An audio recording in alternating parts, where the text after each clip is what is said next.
Summary of the novel Kanthapura in Hindi part 4। एक उज्ज्वल ग्रीष्मकालीन सुबह मूर्ति अपने गांव कंथपुरा में वापस लौटते हैं, अपनी पीठ पर एक बंडल खादी और हाथों में पुस्तकों का ढेर लिए। वो सबसे पहले स्थानीय कुआं की तरफ जाते हैं, उम्मीद करते हैं कि वहां रत्ना मिलेगी, लेकिन वो वहां नहीं होती। उसके बाद वो रंगम्मा के घर की ओर बढ़ते हैं, सिर्फ ये जानने के लिए कि वो अभी नदी से वापस नहीं आई है। वो कांग्रेस कक्ष में बंडल छोड़ देते हैं और फिर अपनी माँ से मिलने का फैसला करते हैं। जब वो पहुँचते हैं तो वो देखते हैं कि उनकी माँ दहलीज पर बैठी है, उसके बगल में गंदे कपड़ों का ढेर, उसका चेहरा उदासी से भरा हुआ लगता है। मूर्ति सम्मान का पारंपरिक संकेत देने के लिए उसके पैर छूने का प्रयास करते हैं, लेकिन वो उन्हें ठुकरा देती है। वो उनसे कहती है कि वो उसके सामने तब तक नहीं आए जब तक वो स्वामी द्वारा पवित्र नहीं किया जाता। उसने उन्हें घर में न घुसने का आदेश दिया और एक परायर की तरह बाहर रहने को कहा। मूर्ति की माता उससे नाराज होती है क्योंकि उसने परायर लोगों को बाकी जातियों के लोगों के समान सम्मान किया है। नरसामा एक कठोर ब्राह्मण महिला है और वो अंधविश्वासी भी है। उसे स्वीकार करना बहुत कठिन है कि लोग उसके बेटे के संघर्ष से अवगत हैं और वो उन्हें नीचे जातियों से दूर रखने के लिए चाहती है।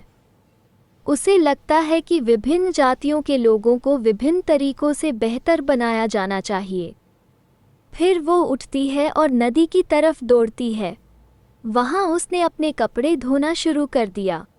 कपड़ों को धोने और स्नान करने के बाद वो माला लेकर घर लौटती है। वो सीधे रसोई में चली जाती है और उसमें खाना पकाना शुरू कर देती है। उसे अपने बेटे को बहुत दुखी करने का खेद होता है और वो मूर्ति के आने का इंतजार करती है। वो बैठ गई, मुख्य प्रवेश द्वार की तरफ देखती हुई। वो सोचती है कि वो भूखा होगा, इसलिए वो रंगम्मा के बरामदे पर देखने जाती है।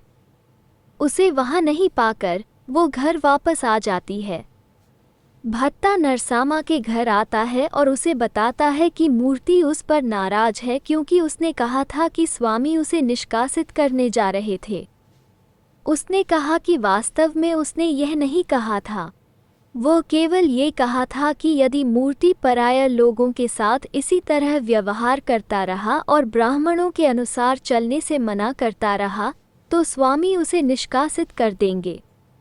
भट्टा नरसामा को मूर्ति की इस बात पर प्रतिक्रिया बताता है। उसने कहा कि स्वामी जो चाहे वो कर सकते हैं और वो पराया लोगों के उत्थान के लिए और अधिक काम करेगा।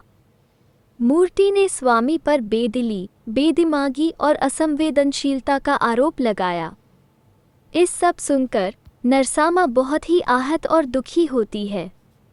नरसामा ने भट्टा से पूछा कि वो मूर्ति के लिए क्या कर सकती है और भट्टा ने जवाब दिया कि उसके पास कोई उपाय नहीं है। Thank you, please like and subscribe our channel.